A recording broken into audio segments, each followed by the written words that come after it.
Hi, let's get started on the second part of lecture 1. And in this part, we're going to have a brief introduction on the web history, including HTML and also HTTP and developed technologies. And then after finish this history, then we'll get into the hypertext transfer protocol.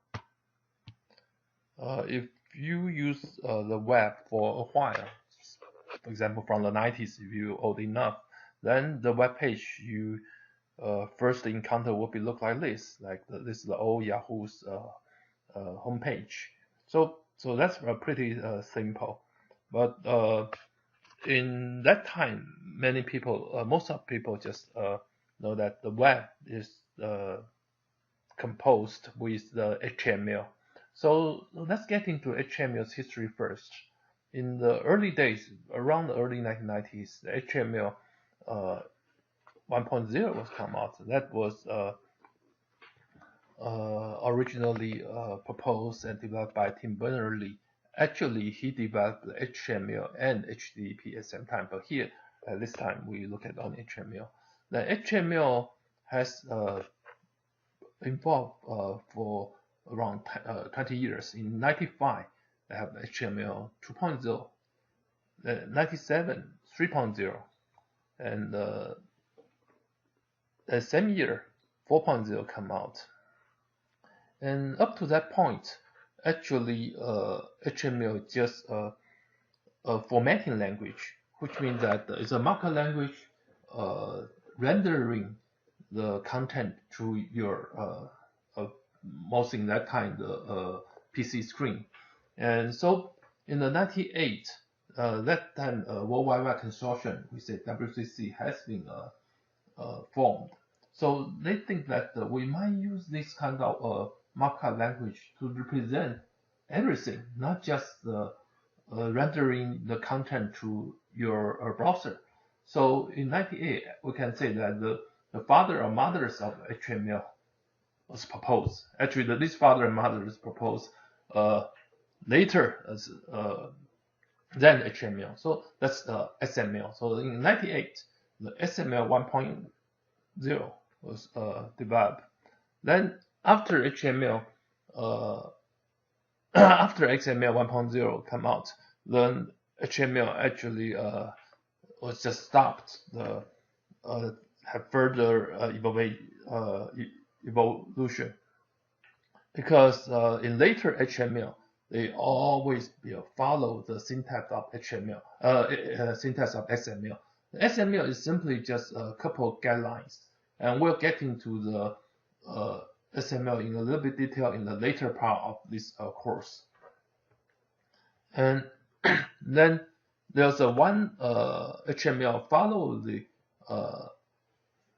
HTML's syntax called SHTML. So in 99, actually HTML 4.01 is not really being used. In 2000, the XHTML 1.0 come out. But at the same time, these companies, Apple and Firefox, Opera, and they form a WhatWeb and this consortium, and they proposed in 2007. They together with HTML WG of the WCC Worldwide Consortium, they proposed the HTML5. The HTML5 is not just the HTML or SHTML anymore. They actually combine all the front-end technology, include HTML, include the cascading style sheet, include JavaScript, and also many new APIs. And so that's kind of they grew up all the front-end developed technology, then form and get the new term called HTML5. So HTML5 is not just HTML. Okay. And 2008, HTML5 is first dropped to come out. And since HTML5 come out, so the SHTML also just fade away, no matter 1.0 or 2.0. So that's pretty much the history of HTML. if you look into the web, actually the web is started on the 91. Also, we mentioned just now, it's by Tim Berners-Lee. Actually, he was work for the Sun and in the Europe, and he is kind of a computer administrator for those physics experts. So, and he made the HTML and also HTTP in 1991, and that's the HTML 1.0 and HTTP 0.9. And in 95, so here in this slide we show the history of the both HTML and the HTTP. Just now we just see the HTML's history. In 95, the one very important browser come out, which is the Netscape Navigator. Besides HTML, the Netscape Navigator it includes three very important technology. One is a language called JavaScript. We know that JavaScript is not Java. You can look at it as a subset of Java, but it's a very simple language, and was used only in the front end of the browser of the web. But right now it's also in the back end. And the second technology included in the Netscape Navigator is called SSL, Secure Socket Layer. And the third one is called Cookie. And actually, the web was originally just a content rendering platform on the network. After the JavaScript and the SSL and the cookie integrate into the browser, then the web become a platform of the application, right? Like today, we can probably do anything on the web. So because we have JavaScript and the SSL and the cookie being included into the browser. Okay, so if just using HTML, then that's not a problem. And also the original HTTP, that was not possible.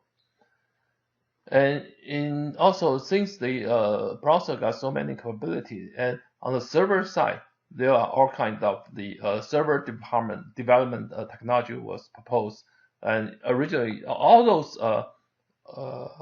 technology are grouped as CGI technologies. CGI stands for Common Gateway Interface.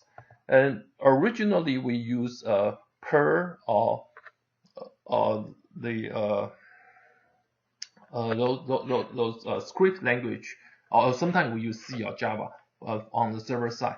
But eventually, use those languages not really safe, and also developed with some tedious work. So there are many CGI's advanced CGI technology was proposed since 1995, include PHP, JSP, ASP, Ruby on Rails, Django, which is based on the Python, and Node.js, which is JavaScript-based server-side development technology. All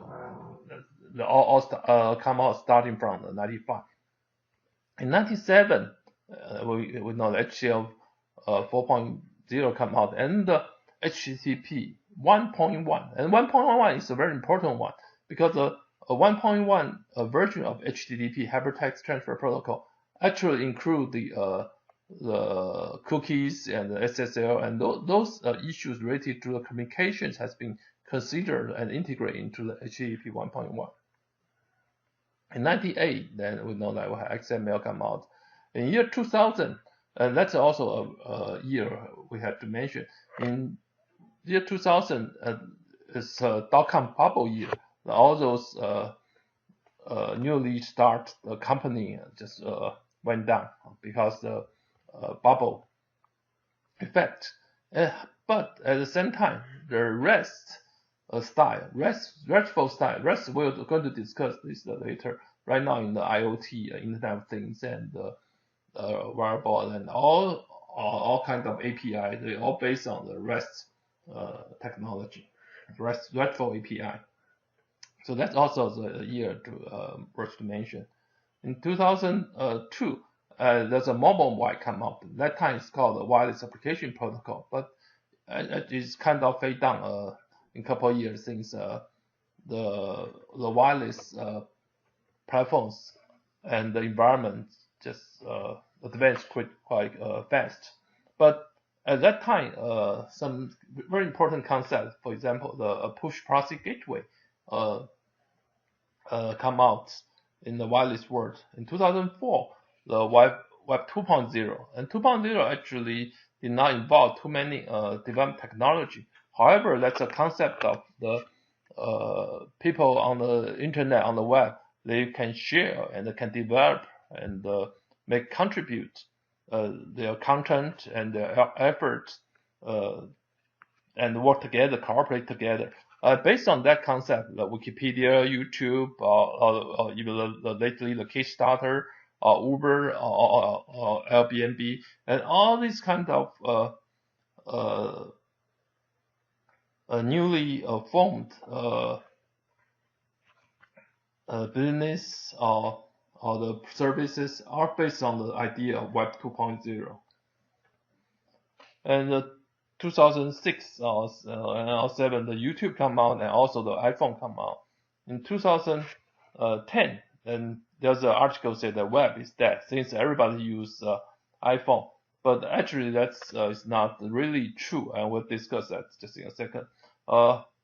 In 2012, the HTTP the disadvantage of HTTP just come out, just show up. So some company like Google and Facebook, they develop a new protocol, kind of on top of HTTP 1.1. They call SPDY, and which is the foundation for the reason that last year they proposed HTTP 2. Okay. In 2014, which is 2 years ago, the HTML5 is really the final version come out, and there's a certain web-based protocol or web-compatible protocol used for the Internet of Things and wearable computing. It's called CoAP, also proposed. In 2015, as last year, HTTP 2 come out. And just now we mentioned that in 2010, and the very important article said the web's dead. But in fact, web's not dead. That ideas come out. The web traffic in the 2010 seems to be down for a lot. But if you look at the trend, actually web traffic is not going down, but the media traffic, like the videos traffic, going up significantly. Also, on the other hand, and those development in the wireless or the mobile world, originally those apps are building on the native development technique, like we use Objective-C with iPhone, and we use Java for the Android-based device. But the trend is more and more apps are developed use web-based technology, for example, the JavaScript or CSS and so on. So web actually getting into the mobile and wireless world as well. Okay, that's pretty much a brief history. And if we look at the HTTP, just now we said we look at the history of HTTP. What is HTTP? HTTP basically is, as we have in the last hour, it's a client-server based protocol, application layer protocol. And the client actually is the browser will send out request and receive the response from the server. So if we have web server installed remotely on some computer, then a client, the user can access the content of the server, send out a request. Usually we set a URL, and we'll look into the detail of the request format just in a minute. Then the server will send out the web page and back to the browser. Okay. And as we mentioned, that HTTP 1.0 has been there for for a long time, and HTTP2 is just come out. If you look at the development of the web application or web service development, in this course we'll look into the first half of the class. We'll look into the client side, client layer, and client layer we have JavaScript, we have CSS, and HTML, and also AJAX, and altogether it's HTML5. Okay, and look into protocol. In this course, we mainly look at HTTP, HTTPS. HTTPS is the HTTP on top of the secure socket layer. If you look at the URL at HTTPS, means that the transmission has been encrypted. And there are other entities can be included into the HTTP body, but we probably will not have this in this course. And if you look at the structure, data structure, what do you mean that embedded into the HTTP body besides the SOAP, XML, PC, and you could have the JSON and XML. JSON and XML, then this we'll look at later. And mainly the web page HTML is data structure within the HTTP body. So we call this structure in the data structure within the HTTP body. Okay, and so this is the client side. In the middle part is a communication protocol and the data structure. And on the server side, in this course, we mainly introduce a traditional technique like PHP and also SQL MySQL. And on server side, it can be quite complicated. And we have the web services, or service-oriented architecture. We'll mention a little bit later in this course. So that's pretty much the overview of the web history and the development technology. Then we can get into really get into the hypertext transfer protocol. And the first thing we like to introduce is HTTP is on top of the TCP. And TCP is a transport layer protocol. Just now we said that TCP/IP, TCP and UDP are the transport layer protocol, and IP is a network layer protocol. And HTTP usually actually is on top of the TCP and use TCP beneath of the. So all the HTTP connection will be formed with the TCP connection. Okay. Then so the client will initiate a TCP connection from the browser to server, usually on the port 80. The port is an operating system concept, which means that also a communication concept, which means that the server will actually reserve a particular segment of the memory for this connection, and the server will accept TCP connection from the client. Then HTTP message, then we'll get into the message format just in a second, will exchange between the browser and the request message and response messages, and then after the content sent back to the browser, then TCP connection closed. So that's the relationship between the HTTP and the TCP. One thing we need to watch out is TCP itself is a connection-oriented protocol. However, HTTP is a connection-less protocol, which is a stateless protocol. Why we mean the connection-oriented or connection-less protocol? Connection-less protocol make the HTTP stateless. Stateless means that when the browser initiate a connection to a server, then and after the server sends out the web pages, then HTMLs, then the connection will be disconnect. That can be closed. Then so the state is not recorded. And however, TCP itself is a connection-oriented protocol, which means that it will establish a connection for the application layer. Okay.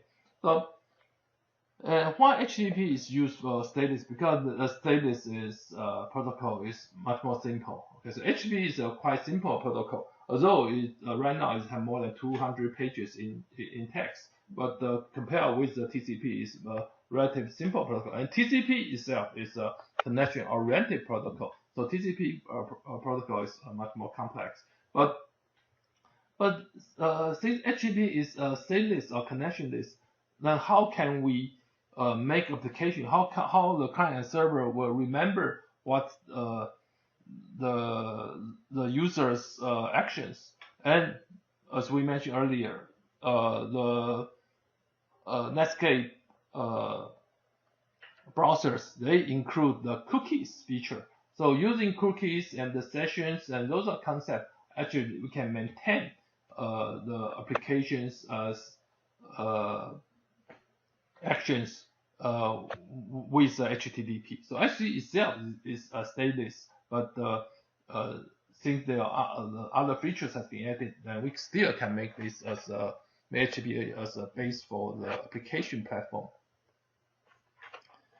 And original HTTP is a non-persistent HTTP, that's HTTP 1.0, and which means that at most one object is sent over in a TCP connection, and it got quite a few disadvantage.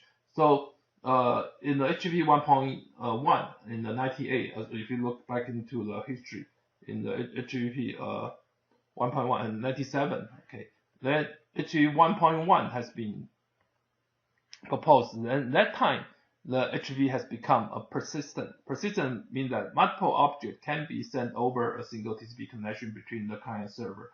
And so let's see what is a persistent and non-persistent.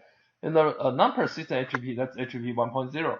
Then if you look at this, suppose the user enter a URL, okay, the www.someschool.edu and so on.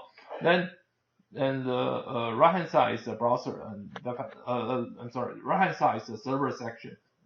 Left hand side is the browser side action. So initially, HTTP client will initiate a TCP connection to HTTP server at the certain port and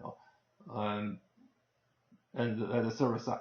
So it sends out this TCP request to server, because HTTP itself just you find out and you connect to that server and also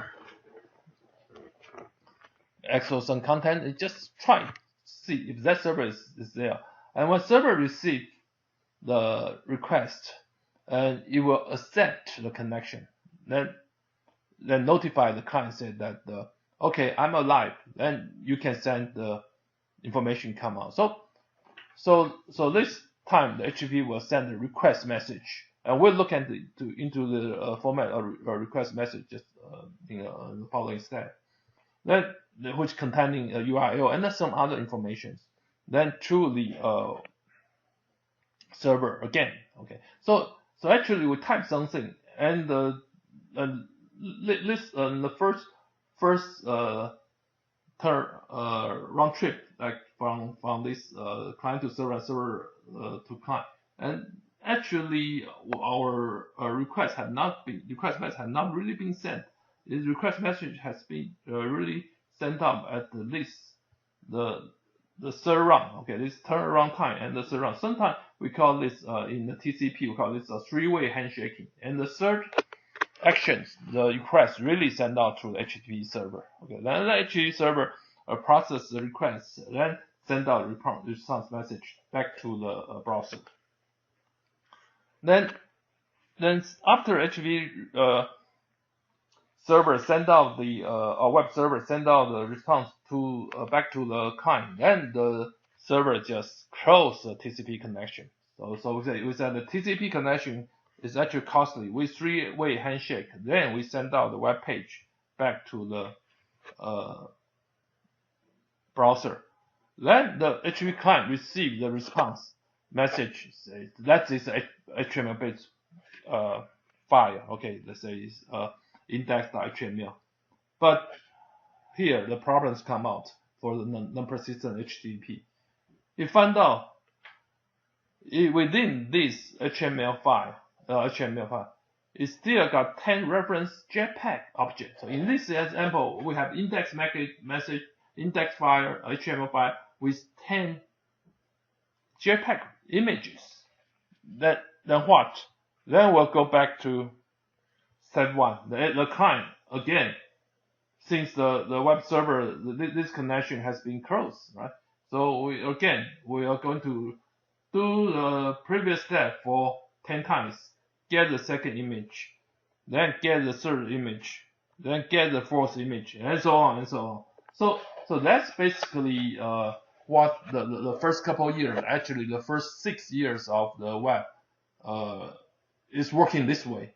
So in that time, we would some people said that the triple W is not the World Wide Web, but the World Wide Wait, because of this very non-efficient protocol, non-persistent protocol, and also at that time the infrastructure, the bandwidth of the internet is not as good as today. Okay, so if you look at the response time, and you see that the client sent up a request to server, and server sent it back. Then the HTTP message is sent out. Then the HTML come out. So the time and here the arrow stand for the time. Okay.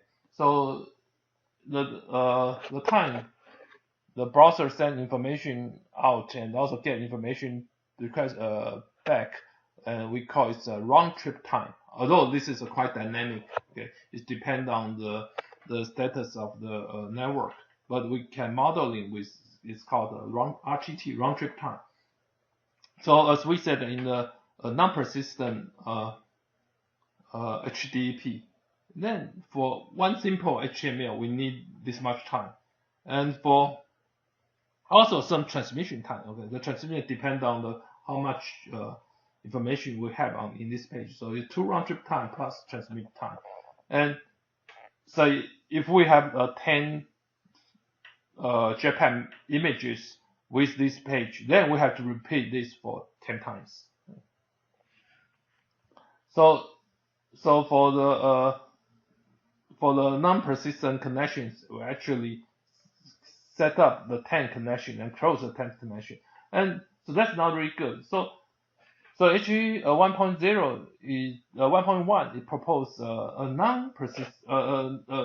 That's for the non-persistent connection at HTTP 1.0. For HTTP 1.1, we have persistent TCP connection. What that means is the server don't really close the connection after a response sent up back to the client. So the HTML and also the following 10 images can still transmit with the first connection. So what the advantage of that is? The advantage of that is you don't really have to repeat this. Originally, the connection, one object sent up back to the client, and the TCP connection is closed. Then, since it's closed, you're going to repeat the request for connection and to try to see if server is alive or dead. You got one more round trip time for each object. If you have the connection persistent, we don't really close this connection, then we'll keep this connection alive. Then we can save this. Okay, so it looks much better. Okay, so that's persistent HTTP. And also we can make the connection as pipelining. What do we mean pipelining? Because if we look back into here, if we already know that we have 10 images with the client know that we have already 10 images together on the server side, the browser went out, then those 10 images will not need to wait the first image arrive, then send a request, get the second image. The browser actually can continuously send 10 requests to continuously send 10 requests to the server. And server, since the connection is alive, then with the same connection, then the server can prepare the 10 images and also send continuous back to the clients. So in that case, we don't really have need one round trip time for each object.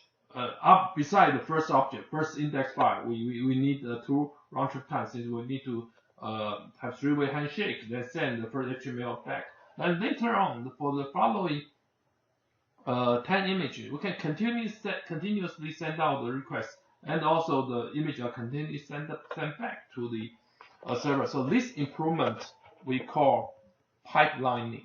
Okay, so pipelining is a very important feature for HTTP 1.1. So HTTP 1.1 is not only use persistent connection, which means that TCP will be there, stay alive for a while, and also the pipelining, that the content of the server page will get through back to the client continuously. If you like to check the animations of the HTTP persistent connection and with pipelining or non-persistent, you can get into this applet. Because of the time, I will demo at this point here. And you can also try out HTTP using the text. Instead of using browser, you can invoke the command line, directly interact with the system. Use the telnet. Telnet is basically a very simple TCP applications. You can telnet to any website with port 80 here, with a telnet to web.net with port 80.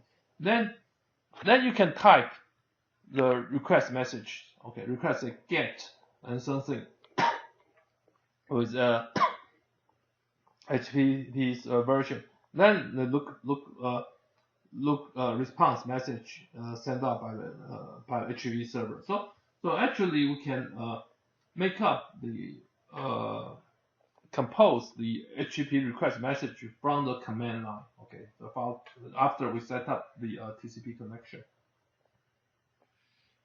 So here we can really look into the HTTP request message and also a response message.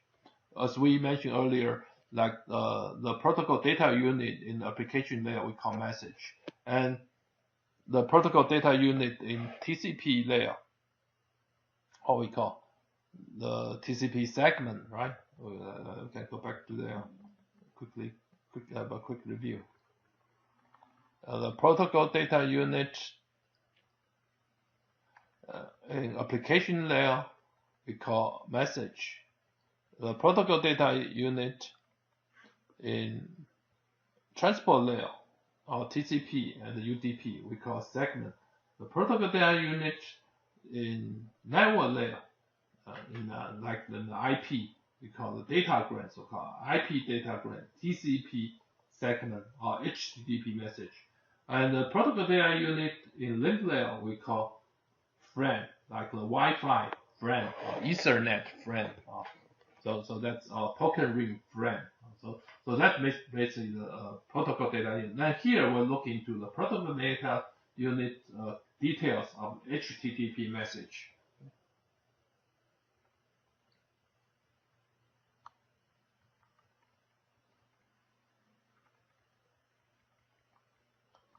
So we look into the HTTP, and the HTTP message include the request message and response message. Request message is sent out from the browser. We only type URL. However, the browser will send out more than just URL to the server. For example, here the browser will send out. Here we have a first request line. Request line here we have a method. In this example we use get method, and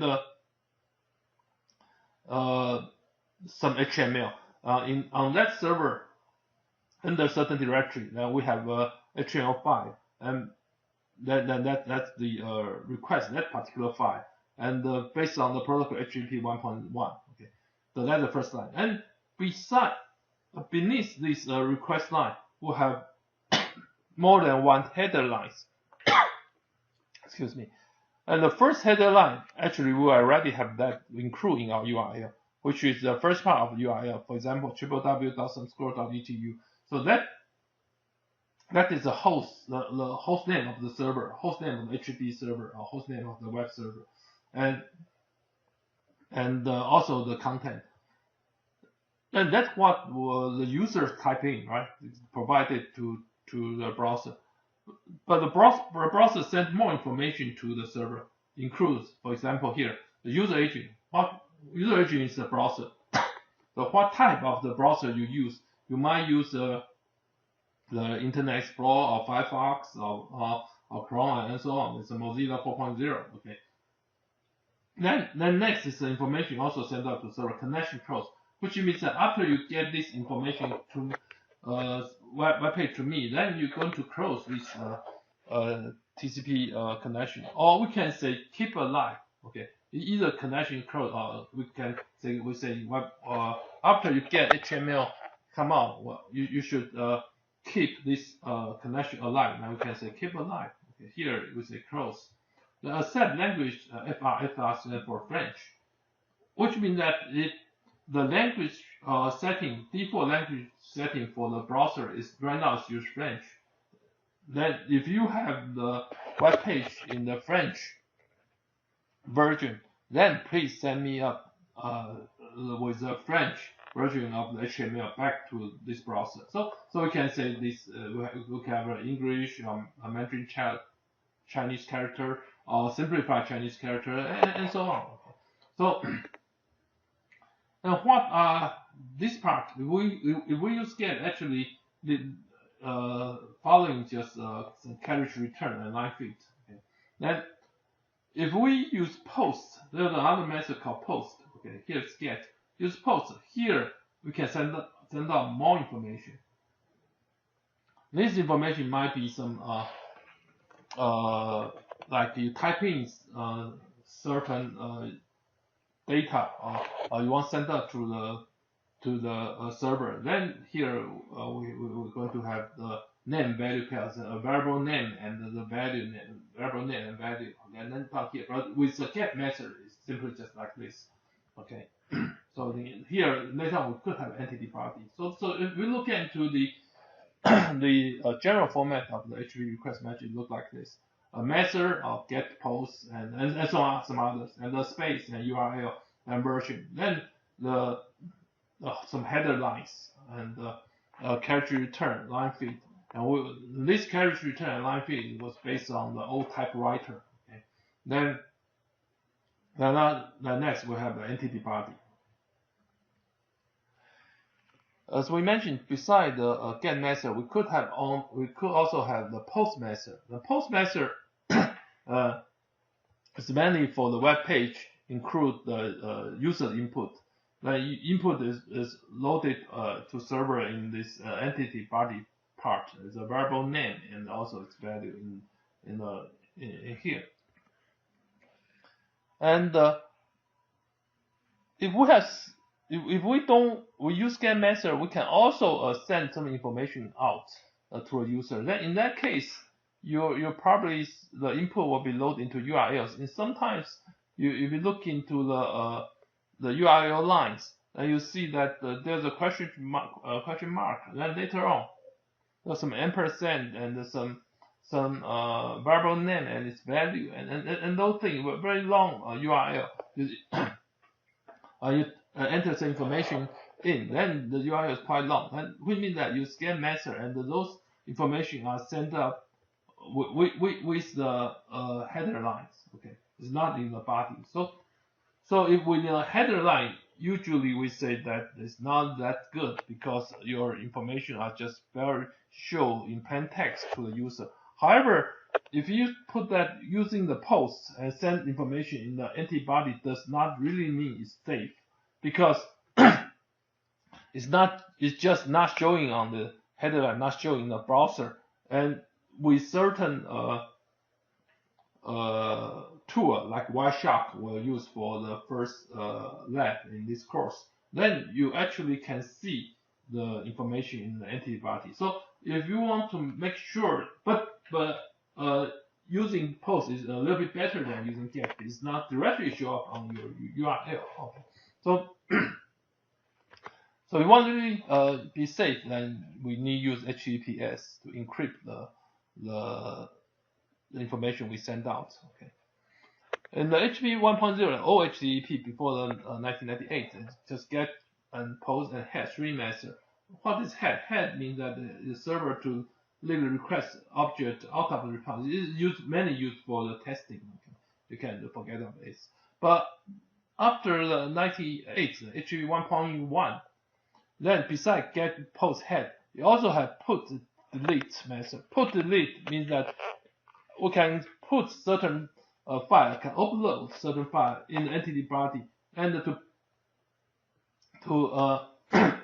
and send it to the server. Okay. We can also delete a file on the server side using this delete method. Okay. So besides get post, we also have put delete. Together with get post to delete with these 4, we actually can work on many things. We can read, we can write, we can delete, we can update information on the server side.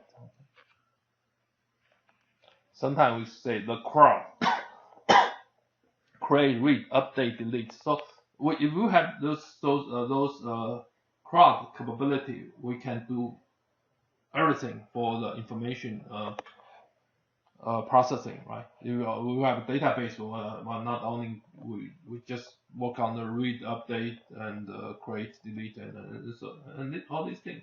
So based on the HTTP protocol, we can do everything after 1.1. So next, we'll look into a response message. The response message also usually we just look at the web page has been rendered in our browser, but actually the server sends out more than just pages, the HTML. The first got the status line. Status line is actually 1.1. 200 OK, and that's a status line. Then following the status line, a couple of header lines. First means connection or close. Also the date or the current date, and server or the type of service, Apache server, Unispace server, this is a Microsoft server and other servers. And the following is an important header. Last modified, which this page or this image was last modified and what time? Okay, it's 98. Okay.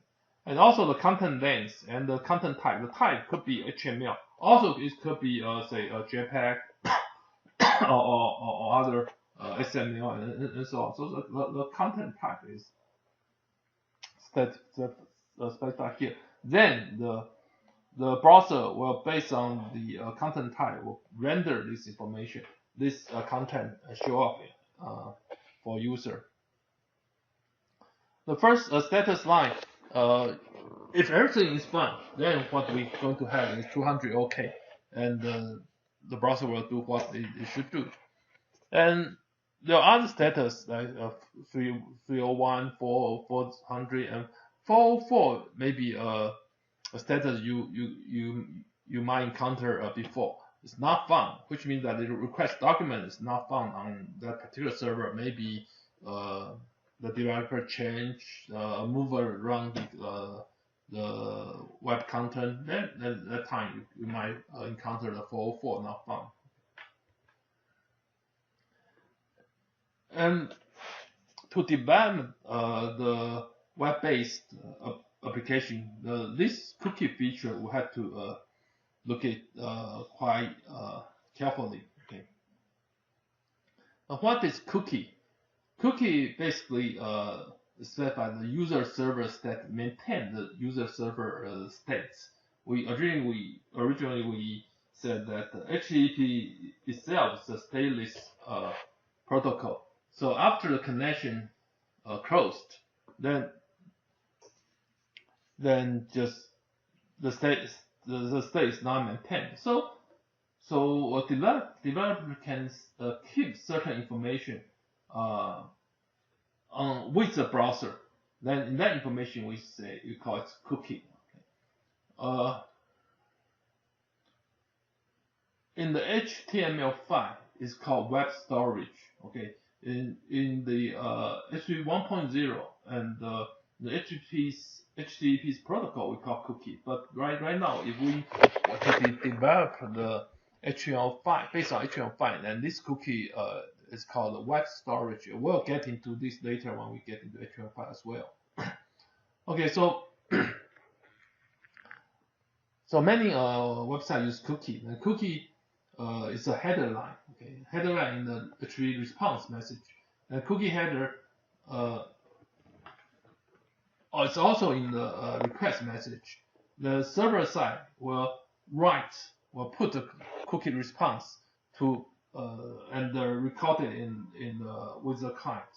And if there's any update, then we'll send up from with the request message back to a server. For example, usually you can mostly use the example for cookies like if you have online shopping, the electronic commerce applications, we usually need a shopping cart, and this shopping cart usually will be implemented as a cookie store with the browser, with the client. Okay, then in that case, the user can just add the merchandise into the cookie, which into the, if you have any update, and the update will send up with the next HTTP request to the server. Okay.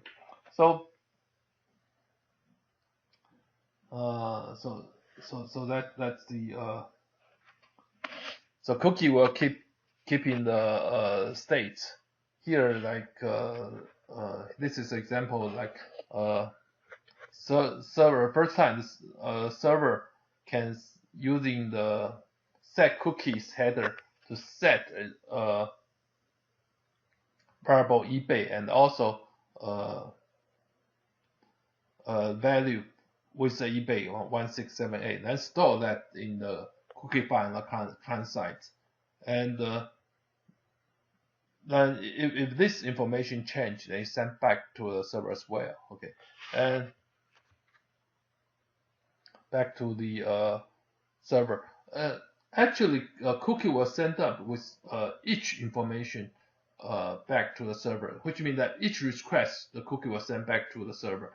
And in web storage, it's operate differently. Again, we'll discuss that later when we get to HTML5.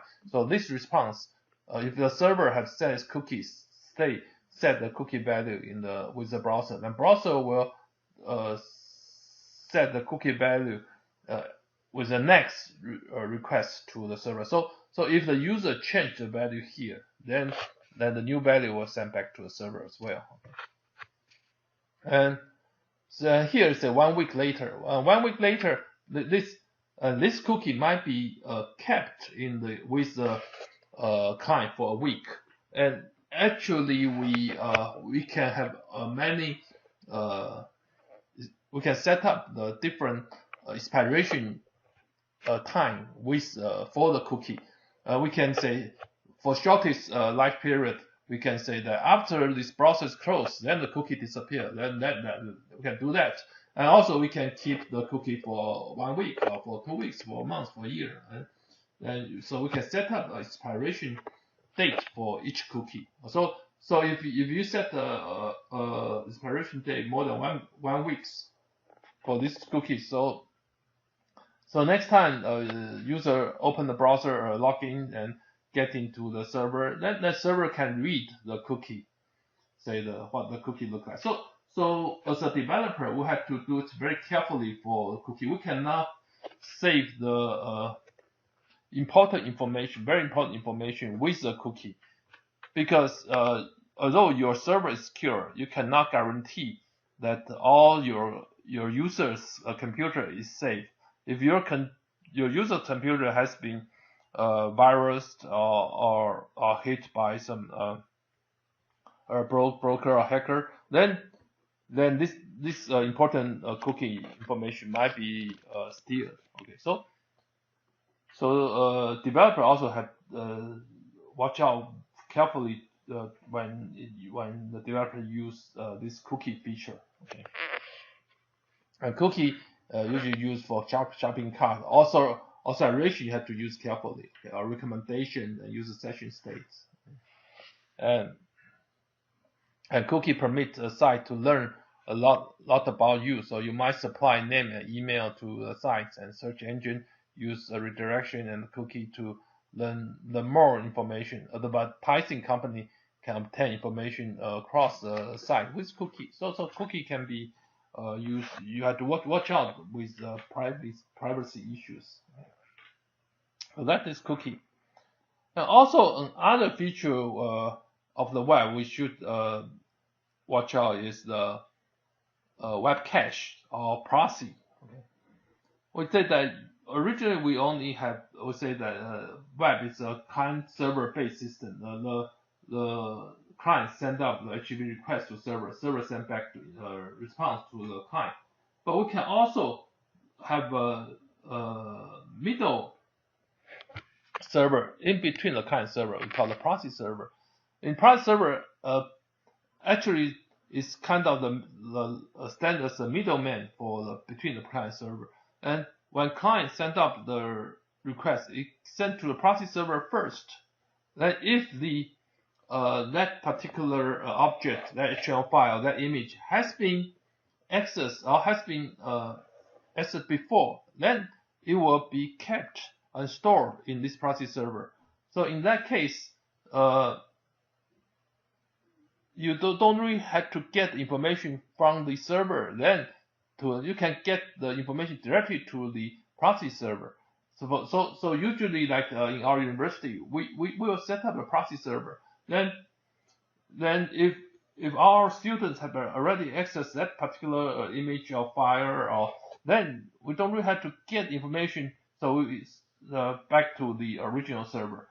Then that will significantly save the bandwidth of this. Usually, we said that in the local area network, in the campus network, we have large bandwidth. However, if we have a connection to from Taiwan to US to Japan, we have the smaller bandwidth. So we don't want to consume too many network bandwidth to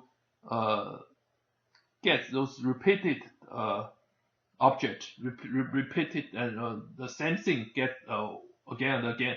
So we can store those things in the proxy server. So the proxy or the web cache is a very important feature to save the network bandwidth.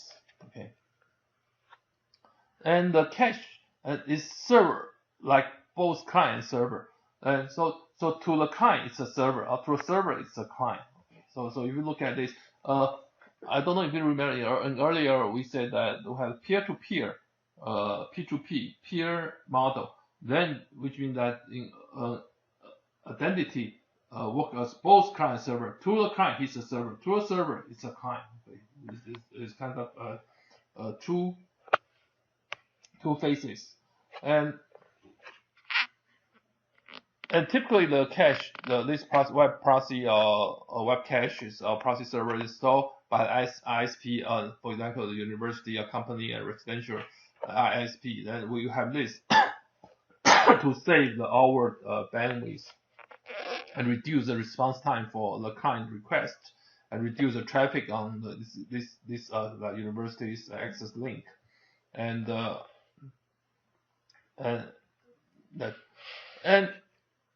this is caching example shows that how much bandwidth will be saved with the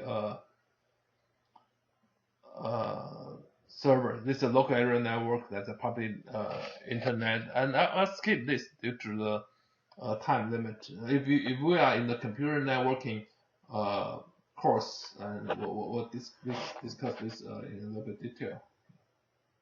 And also, if we add up middle servers and the delays will be significantly shorter. Okay, so these are if we put on the institutional cache, then the time we will get information much more fast and bandwidth is saved. And